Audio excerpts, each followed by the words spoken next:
इस वीडियो में हम छत्तीसगढ़ की प्रमुख जनजातियों के बारे में देखेंगे। इससे पहले हम लोग छत्तीसगढ़ की जनजाति से रिलेटेड 78 क्वेश्चन यहाँ पर एमसीक्यू के फॉर्म में किया हुआ है, जो कि आप प्लेलिस्ट में जाकर इसको भी देख सकती हैं। तो चलिए स्टार्ट करते हैं छत्तीसगढ़ की प्रमुख जनजातियों के बारे में। सबसे पहला है गोंड जनजाति। यहाँ पर हम लोग गोंड जनजाति के बारे में देखते हैं। पहला यहाँ पर बता रहा है कि जनसंख्या की दृष्टि से ये राज्य की सबसे बड़ी जनजाति है। याद रखिएगा, अगर जनसंख्या की दृष्टि से देखा जाए तो गोंड जनजाति छत्तीसगढ़ राज्य की सबसे बड़ी जनजाति है और ये बस्तर, दंतेवाड़ा, नारायणपुर, कोंडागांव, कांकेर, सुकमा, जांजगीर चांपा और दुर्ग जिले में पाए जाते हैं। एरिया को भी याद रखिएगा, बस्तर, दंतेवाड़ा, नारायणपुर, कोंडागांव, कांकेर, सुकमा, जांजगीर चांपा और दुर्ग जिले में ये पाए जाते हैं। अब देखिए, गोंड तथा उसकी उपजातियां स्वयं की पहचान कोया या कोयतोर शब्दों से करती हैं, ठीक, जिसका अर्थ क्या होता है? मनुष्य या पर्वतवासी। इसका अर्थ बहुत इम्पॉर्टेंट होता है कि गोंड जो होते हैं और इनकी जो भी उपजातियां होती है, ये स्वयं की पहचान के लिए जो शब्द का उपयोग करते हैं वो क्या है? कोया या कोयतुर, जिसका अर्थ क्या होता है? मनुष्य या पर्वतवासी। नेक्स्ट है, अब आज़ादी के पूर्व छत्तीसगढ़ राज्य के अंतर्गत आने वाली 14 रियासतों में 4 रियासत क्रमशः कौन कौन सी थी? कवर्धा, रायगढ़, सारंगढ़ एवं शक्ति, ये गोंड रियासत थी, ठीक है। इन चारों रियासत को आप याद रखेंगे। एक तो है कवर्धा है, फिर रायगढ़, सारंगढ़ है और शक्ति। ये किसके अंतर्गत आते थे? गोंड रियासत के अंतर्गत आते थे। अब देखिए, दूसरी जनजाति है यहाँ पर बैगा जनजाति। बैगा का अर्थ क्या होता है? पुरोहित या गोंडों के परंपरागत पुरोहित। इन्हें विशेष पिछड़ी जनजाति का भी दर्जा प्राप्त है। फिर आगे देखिए, बैगा जनजाति की उपजातियों में कौन कौन आते हैं? नरोतिया, भरोतिया, राय मैना, कंठ मैना और रे मैना आदि, ये सब किसके हैं? बैगा जनजाति की उपजातियां हैं। बैगा लोगों में संयुक्त परिवार की प्रथा पाई जाती है। यहाँ पर जो भी बैगा जनजाति है, इनमें कैसा परिवार देखने को मिलता है? संयुक्त परिवार। इनमें मुकद्दम गांव का मुखिया होता है। जो गांव का मुखिया होता है वो कौन होता है? मुकद्दम। इन्हें वन औषधियों का अच्छा ज्ञान होता है। जो भी वन से औषधियाँ बनती है उनका अच्छा ज्ञान किसको होता है? बैगा जनजातियों के लोगों को। इस जाति के लोग झाड़ फूंक और अंधविश्वास जैसी परंपराओं में विश्वास करते हैं। इन्हें गोदना बहुत प्रिय होता है। मुख्य खास बात है, गोदना बहुत प्रिय होता है इस जनजाति के लोगों को। इस जनजाति का मुख्य व्यवसाय देखें तो क्या है? झूम खेती है और शिकार करना, ये दो इनका मुख्य व्यवसाय है। इस जनजाति के लोग शेर को अपना अनुज मानते हैं। किसको अपना अनुज मानते हैं? शेर को। इनमें सेवा विवाह की लाम छेना, लामिया और लम सेना प्रथा प्रचलित है। बैगा जनजाति के लोग पीतल, तांबे और एल्यूमिनियम के आभूषण पहनते हैं। इस जनजाति में ददरिया प्रेम पर आधारित नृत्य दशहरे एवं परधौनी लोक नृत्य विवाह के अवसर पर होता है। तो इस जनजाति में देखिए, जो ददरिया प्रेम पर आधारित नृत्य है वो दशहरे पर एवं परधौनी लोक नृत्य जो है वो विवाह के अवसर पर होता है। बैगा जनजाति जो है मंडला जिले के चाड़ा के घने जंगलों में निवास करने वाली जनजाति है। ये जो जनजाति है ये घने जंगल में निवास करती हैं और इसी कारण इनको जो वन की औषधि है इसका भी अच्छा ज्ञान होता है। नेक्स्ट है, इस जनजाति के प्रमुख नृत्यों में बैगानी कर्मा, दशहरा या बिल्मा तथा परधौनी नृत्य है। परधौनी नृत्य किस समय गाया जाता है? विवाह के समय में। इसके अलावा विभिन्न अवसरों पर घोड़ा पैठाई, बैगा झरपट तथा रीना और फाग नृत्य भी करते हैं। बैगा परधौनी नृत्य विवाह के अवसर पर बारात की अगवानी के समय किया जाता है। इसी अवसर पर लड़के वालों की ओर से आंगन में हाथी बनकर नचाया जाता है और इस नृत्य में मुखौटे का भी प्रयोग होता है। तो ये हमने बैगा जनजाति के बारे में समझा। अब आगे बढ़ते हैं। नेक्स्ट है जनजाति उरांव। उरांव जनजाति के बारे में देखते हैं। ये रायगढ़, जशपुर, सरगुजा, बिलासपुर जिलों में रहते हैं। इनके नाम पशुओं, पक्षियों, मछली, पौधों तथा वृक्षों के नाम पर रखे जाते हैं। इस जनजाति के जो भी लोग होते हैं इनके नाम पशु, पक्षी, मछली, पौधे और वृक्ष के नाम पर रखा जाता है। नेक्स्ट है, इनमें लड़के लड़कियां विवाह से पूर्व स्वच्छंद रहते हैं। इनमें विवाह से पूर्व यौन संबंधों पर आपत्ति नहीं की जाती है। इनमें तलाक, विधवा एवं बहु विवाह का भी प्रचलन है। उरांव के प्रमुख देवता धर्मेश है, जो सूर्य देवता का ही एक रूप है। पुरुष जो होते हैं धोती और स्त्रियां साड़ी पहनती हैं। पीतल के आभूषण और मोतियों की माला बहुत ही लोकप्रिय है। इनमें गांव का जो प्रमुख होता है वो कौन होता है? मांझी। अनेक गांवों से मिलकर परहा बनता है, जिसका प्रमुख परहा राजा गांव के विवादों में फैसला करता है। बड़ी संख्या में इन्होंने ईसाई धर्म ग्रहण किया हुआ है। प्रमुख उत्सव कौन सी है? सरहुल और कतिहारी। सरहुल साल के वृक्ष के फूलने पर आयोजित किया जाता है यहाँ पर। नेक्स्ट है, धान बुआई के समय यह कौन सा नृत्य करते हैं? कर्मा नृत्य किया जाता है इनके द्वारा। इनकी जो प्रमुख बोली है वो कौन है? कुरुख। कुरुख इनकी प्रमुख बोली है। इनमें शिक्षा का स्तर बहुत अच्छा है और इस समुदाय के काफ़ी लोग उच्च शासकीय पदों पर भी हैं। अब आगे बढ़ते हैं। उरांव जनजाति के बाद हम जो जनजाति देख रहे हैं वो है कोरबा जनजाति। तो यहाँ पर कोरबा जनजाति के बारे में देखते हैं। ये जनजाति जो है विशेषकर कोरबा, बिलासपुर, सरगुजा, सूरजपुर एवं रायगढ़ जिले के पूर्वी भाग में निवास करते हैं। इनकी उपजाति में दिहाड़ी एवं पहाड़ी कोरबा प्रमुख हैं। जो दिहाड़ी कोरबा है ये कृषि कार्य करते हैं, इस कारण इन्हें किसान कोरबा भी कहा जाता है। जो दिहाड़ी कोरबा है इनके द्वारा कृषि कार्य किया जाता है, जिसके कारण इन्हें किसान कोरबा भी कहा जाता है। दूसरी जो टाइप है इनकी पहाड़ी कोरबा। पहाड़ी कोरबा को बेन बरिया भी कहा जाता है। कोरबा जनजाति की अपनी पंचायत होती है जिसे मैयारी कहती हैं। कोरबा जनजाति की अपनी खुद की पंचायत होती है जो किस नाम से जानी जाती है? मैयारी नाम से जानी जाती है। कोरबा जनजाति का जो प्रमुख त्यौहार है वह कौन सी है? कर्मा। कर्मा जो है वो कोरबा जनजाति का प्रमुख मुख्य त्यौहार है। पहाड़ी कोरबा को विशेष पिछड़ी जनजाति का दर्जा प्राप्त है।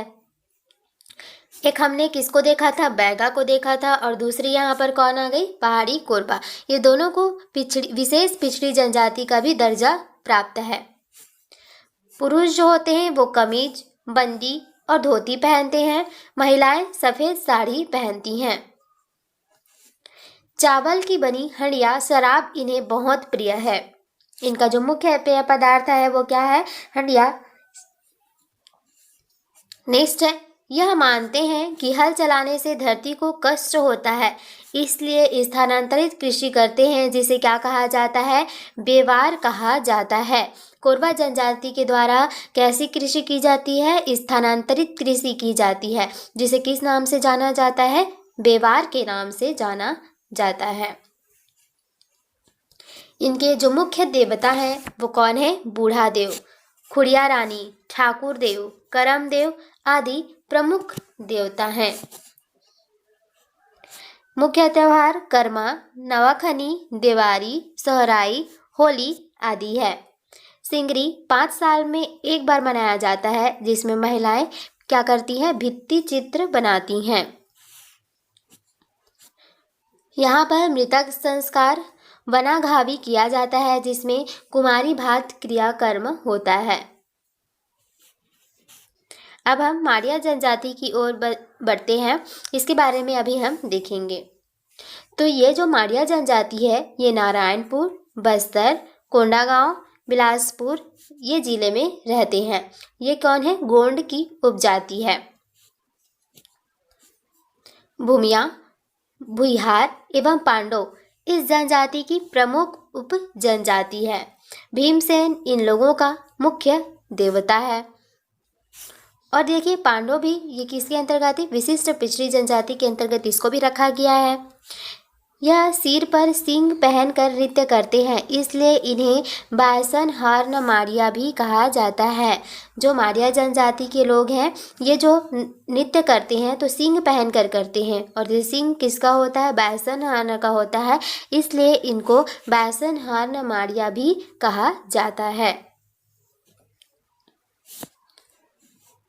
नेक्स्ट अब जनजाति है हल्बा। हल्बा जनजाति के बारे में देखेंगे। ये बस्तर, रायपुर, कोंडागांव, कांकेर, सुकमा, दंतेवाड़ा एवं दुर्ग जिले में निवास करते हैं। इनकी उपजातियों के बारे में देखें तो बस्तरिया, बथेतिया, छत्तीसगढ़िया आदि मुख्य हैं। हलवाहक होने के कारण इस जनजाति का नाम क्या रखा गया है? हल्बा, क्योंकि हल से ही वर्ड आया है हल्बा। नेक्स्ट जनजाति है अबू झमारिया। अबू झमारिया के बारे में देखते हैं। यह भी मारिया की उपजाति है। मारिया की उपजाति है अबू झमारिया। यह अपनी उत्पत्ति कुर्सू टुरंगा से मानते हैं, जिन्हें यह अपना पूर्वज मानते हैं। ये क्वेश्चन आ सकता है कि अबू झमारिया के लोग अपना पूर्वज या अपनी उत्पत्ति कहाँ से मानते हैं? कुर्सू टुरंगा से मानते हैं। यह नारायणपुर के अबू झमाड़ में रहते हैं। इन्हें विशेष पिछड़ी जनजाति का दर्जा प्राप्त है। इनका प्रिय पेय जो पदार्थ है वह क्या है? सल्फी। ये जो है स्थानांतरित खेती करते हैं, जिसे पेड्डा कहा जाता है। देखिए अबू झमारिया की जो स्थानांतरित खेती है वह क्या कहलाता है? पेड्डा कहलाता है। इनकी जो प्रमुख आराध्य वो कौन है? भूमि देवी। अबू झमारिया की प्रमुख आराध्या है भूमि देवी। नेक्स्ट है गायता, गुनिया और बड्डे गांव के प्रमुख माने जाते हैं। जो गांव के प्रमुख होते हैं वो कौन कौन है? गायता, गुनिया और बड्डे। नेक्स्ट है नवाखानी, बिदरी, मड़ई इनके प्रमुख त्यौहार हैं। त्यौहार को याद रखिएगा। अबू झमारिया के त्यौहार कौन कौन से हैं? नवाखानी, बिदरी और मड़ई इनके प्रमुख त्यौहार हैं। इनके नृत्य के बारे में देखें। इनका सबसे प्रसिद्ध नृत्य कौन सी है? गौर नृत्य। पूछा जाता है अबू झमारिया का जो प्रसिद्ध नृत्य है वो कौन सी है? गौर नृत्य है। दूसरा है यहाँ पर अबू झमाड़ छत्तीसगढ़ का सबसे दूरस्थ और पिछड़ा क्षेत्र है। ठीक, यहाँ पर अभी तक संचार के साधन नहीं पहुँचे हैं। समझ सकते हैं कि कितना पिछड़ा हुआ है कि अभी तक यहाँ पर संचार के भी कोई भी साधन नहीं पहुँचे हैं। नेक्स्ट देखा जाए अब है मुड़िया। यह बस्तर की मुड़िया जनजाति अपने सौंदर्य बोध, कलात्मक रुझान और कला परंपरा में विविधता के लिए विख्यात है। इस जनजाति के ककसार, मांदरी, गेंडी नृत्य अपनी गीतात्मक, अत्यंत कोमल संरचनाओं और सुंदर कलात्मक विन्यास के लिए प्रख्यात है। मुड़िया जनजाति में माओ पाटा के रूप में एक आदिम शिकार नृत्य नाटिका का प्रचलन भी है, जिसमें उल्लेखनीय रूप से नाट्य के आदिम तत्व मौजूद हैं। गैंडी नृत्य किया जाता है, गीत नहीं गाए जाते हैं। यह अत्यधिक गतिशील नृत्य है। यह घोटुल का प्रमुख नृत्य है। इसमें स्त्रियां हिस्सा नहीं लेती हैं। ककसार धार्मिक नृत्य गीत है। नृत्य के समय युवा पुरुष नर्तक अपनी कमर में पीतल अथवा लोहे की घंटियां बांधे रहते हैं और साथ में छतरी और सिर पर आकर्षक सजावट करके वे क्या करते हैं? नृत्य करते हैं। ये कौन से नृत्य में होता है? ककसार नृत्य में। मुड़िया परगने का प्रमुख मांझी कहलाता है। मुड़िया जो होता है वो परगने का प्रमुख मांझी कहलाता है। प्रत्येक गांव में एक युवा गृह या घोटुल होता है। यह मुड़िया माता ठाकुर देव और महादेव की पूजा करते हैं। मृतक के कुछ कपड़े और पैसे उसके उपयोग के लिए साथ दफनाए जाते हैं। युवा जो होते हैं मृतक के नाम से स्तंभ भी लगाया जाता है। तो यहाँ पर देखिए जो मृतक संस्कार होते हैं उनमें मेन क्या है, यहाँ पर स्तंभ बनाया जाता है। मड़ई, नवाखानी, जात्रा, सेसा इनके क्या है प्रमुख त्योहार हैं। ये जो है लकड़ी, बांस के शिल्प और चित्रकला में माहिर होते हैं। इनकी जो प्रमुख बोली है तो उनमें कौन कौन सी है, गेंडी और हल्बी। नेक्स्ट अब हम देखते हैं कोरकू जनजाति के बारे में। इनकी क्या क्या विशेषता है उसे हम लोग देखते हैं। तो पहला यहाँ पर कोरकू का शाब्दिक अर्थ क्या है। कोरकू एक जनजाति है और इसकी शाब्दिक अर्थ के बारे में देखें तो ये क्या होता है, मनुष्यों का समूह। यह गांव के चारों ओर बांस की बाड़ लगाते हैं। इनमें क्या विशेषता है कि अपने जो गांव होते हैं उसके चारों ओर जो बाड़ बनाते हैं वो किससे बनाते हैं, बांस से। यह अपने को राजपूतों का वंशज मानते हैं। किसका वंशज मानते हैं, राजपूतों का। और यह महादेव और चंद्रमा की पूजा करते हैं। इनके मृतक संस्कार के बारे में देखें तो मृतक संस्कार में सिडौली प्रथा है। मृतकों को दफनाया जाता है और मृतक की याद में लकड़ी का स्तंभ गाड़ते हैं। ये जो होते हैं कोरकू जनजाति के लोग, ये रायगढ़, सरगुजा, बलरामपुर और जशपुर जिलों में बेसिकली निवास करते हैं। मोवासी, बवारी, रुमा, नाहला, बोडोया आदि इनकी क्या है, प्रमुख उपजातियां हैं। इस जनजाति में विवाह संबंध में वधु धन चुकाना पड़ता है। इनमें तलाक प्रथा एवं विधवा विवाह का भी प्रचलन है। अब हम देखते हैं कि बिंझवार जनजाति।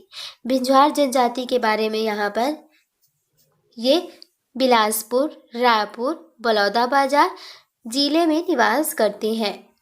ये बिंझवार जो जनजाति है ये विंध्याचल वासिनी देवी की पूजा करते हैं। किसकी पूजा करते हैं, विंध्याचल वासिनी देवी की पूजा करते हैं। ये विंध्यवासिनी के पुत्र 12 भाई बेतकर को अपना पूर्वज मानते हैं। किसको अपना पूर्वज मानते हैं, विंध्यवासिनी के पुत्र 12 भाई बेतकर को। और वीर नारायण सिंह जो थे वो किस समुदाय के थे, इसी बिंझवार समुदाय से आते थे। कौन, वीर नारायण सिंह। नेक्स्ट जनजाति है कमार जनजाति। कमार जनजाति के बारे में देखते हैं। ये जो जनजाति है रायपुर, बिलासपुर, रायगढ़, दुर्ग, गरियाबंद, राजनांदगांव, जांजगीर चांपा, जसपुर, कोरिया, सरगुजा के वन क्षेत्रों में रहते हैं। इनका जो प्रमुख मुख्य देवता है वो कौन है, दूल्हा देव। दूल्हा देव इनके प्रमुख देवता हैं। ये अधिकतर कृषि मजदूर के रूप में खेतों में काम करते हैं और ये लकड़ी और बांस की चीज़ें बनाने में निपुण होते हैं। लकड़ी और बांस की जो भी चीज़ें बनती हैं उसे बनाने में ये निपुण होते हैं। कमार जनजाति, इन्हें विशेष पिछड़ी जनजाति का भी दर्जा प्राप्त है। बहुत ही इम्पोर्टेंट है, इन्हें भी विशेष पिछड़ी जनजाति का दर्जा प्राप्त है। पहाड़ पर रहने वाले कमार, पहाड़ पाटिया और मैदान में रहने वाले जो होते हैं वो कमार को क्या कहते हैं, बंद रिजिया कहलाते हैं। कमार पुरुष लंबे बाल रखते हैं। धनुष बाण और कंधे पर कुल्हाड़ी इनकी खास पहचान है। इनके जो घर होते हैं वो बांस, लकड़ी, घास और मिट्टी के बने हुए होते हैं। किसी की मृत्यु हो जाने पर यह नया घर बसा लेते हैं। जैसे वहाँ किसी की मृत्यु हो गई तो उस घर को छोड़ देंगे और एक नया घर बनाएंगे। यह स्थानांतरित कृषि करते हैं जिसे दाही या दहिया कहा जाता है। तो कमार जनजाति के लोग जो स्थानांतरित कृषि करते हैं उस कृषि का नाम क्या है, दाही या दहिया। नेक्स्ट है, इनके लिए घोड़े को छूना मना है। ये ठाकुर देव, महादेव, दुल्हा देव और हनुमान की पूजा करते हैं। इनमें मृतकों को दफनाया जाता है और पुनर्जन्म की इनमें मान्यता है। कई जनजाति के लोग पुनर्जन्म में नहीं मानते, लेकिन जो कमार जनजाति है ये लोग पुनर्जन्म में मान्यता रखते थे। नेक्स्ट जनजाति है नगेसिया। ये देखिए विशेषकर अंबिकापुर, उत्तर पूर्व के डीपाडीहा, लखनपुर, अनूपपुर, राजपुर, प्रतापपुर, सीतापुर क्षेत्र में बसी हुई है। नगेसिया जनजाति का मुख्य व्यवसाय क्या है? कृषि कार्य एवं लकड़हारे का कार्य करना। यह जनजाति जंगलों में निवास करने वाली जनजाति है। अब हम नेक्स्ट कंवर जनजाति के बारे में देखेंगे। ये जो जनजाति है बिलासपुर, रायपुर, रायगढ़, जांजगीर चांपा एवं सरगुजा जिलों में रहते हैं। ये लोग अपनी उत्पत्ति महाभारत के कौरव से बताते हैं। जो कंवर जनजाति है ये लोग अपनी उत्पत्ति महाभारत के कौरव से बताते हैं। अब देखिए कंवर और कौरव मिलता जुलता वर्ड है, तो इसे याद रखिएगा। इनमें सगोत्री विवाह और विधवा विवाह वर्जित है। सगोत्री विवाह मतलब सेम गोत्र और विधवा विवाह मतलब समझ रहे हैं कि जिनका सेकंड मैरिज होता है वो वर्जित है, यानी कि नहीं होता है। सगराखंड इनकी प्रमुख देवता है। ये कृषक एवं कृषक मजदूर होते हैं। ये जो होते हैं देश सेवा के लिए फौज में काम करने का अपना परंपरागत कार्य मानते हैं। यह कृषि, रस्सी बुनना, खाड़ बनाने आदि का काम ये लोग करते हैं। नेक्स्ट जो जनजाति है वह है खैरवार जनजाति। खैरवार जनजाति के बारे में देखते हैं। ये सरगुजा, सूरजपुर, बलरामपुर और बिलासपुर जिले में रहते हैं। इन्हें और किस नाम से जाना जाता है? इन्हें कथवार नाम से भी जाना जाता है। कत्था का व्यवसाय करने के कारण इस जनजाति का यह नाम कथवार पड़ा है। गहिरा गुरुजी किस समुदाय से आते थे? खैरवार समुदाय से ही आते थे। चेरवा कंवर, राठिया कंवर और तंवर इनकी शाखाएं हैं। नेक्स्ट जनजाति के बारे में देखेंगे भैना जनजाति। तो भैना जनजाति क्या है? सतपुड़ा पर्वत वाला माला एवं छोटा नागपुर के पठार के बीच सघन वन क्षेत्र के मध्य बिलासपुर, जांजगीर चांपा, रायगढ़, रायपुर, बस्तर जिलों में ये निवास करते हैं। भैना जनजाति की उत्पत्ति के बारे में देखेंगे तो ये मिश्र संबंधों के कारण हुई ऐसा प्रतीत होता है। किवंदंती के अनुसार ये बैगा और कंवर की वर्ण संकर संतानें हैं। नेक्स्ट बिरहोर। बिरहोर जनजाति के बारे में देखते हैं। बिरहोर का क्या अर्थ है? बिरहोर का अर्थ होता है वनचर, और ये जो होते हैं जसपुर और रायगढ़ जिलों में बसे हुए हैं। ये मूलतः शिकार पर निर्भर करते हैं। इन्हें विशेष पिछड़ी जनजाति का दर्जा प्राप्त है। बिरहोर भी विशेष पिछड़ी जनजाति के अंतर्गत आते हैं और इनका आर्थिक स्तर जो है वो काफ़ी पिछड़ा हुआ है। तो देखिए ये हमारे जनजाति के बारे में प्रमुख हमने उनकी विशेषताएं को देखा है। तो अगर आपको वीडियो पसंद आया तो आप इस चैनल को ज़रूर सब्सक्राइब कर लीजिए और अपने दोस्तों के साथ भी ज़रूर शेयर कीजिएगा। किसी भी टॉपिक पर आपको वीडियो चाहिए तो आप हमें कमेंट करके अपना टॉपिक भी बता सकते हैं। और यहाँ पर आपके लिए इस चैनल में छत्तीसगढ़ सामान्य ज्ञान के टेस्ट भी अवेलेबल हैं, बहुत सारे हैं। आप यहाँ पर जा कर के प्रैक्टिस कर सकते हैं। प्लेलिस्ट में आप देख लीजिए, वहाँ पर आपको मिल जाएगा। तो टोटल यहाँ पर देखिए 50 टेस्ट हैं जहाँ आप अपने जो भी पढ़े हुए चीज़ों को यहाँ पर प्रैक्टिस कर सकते हैं। ठीक।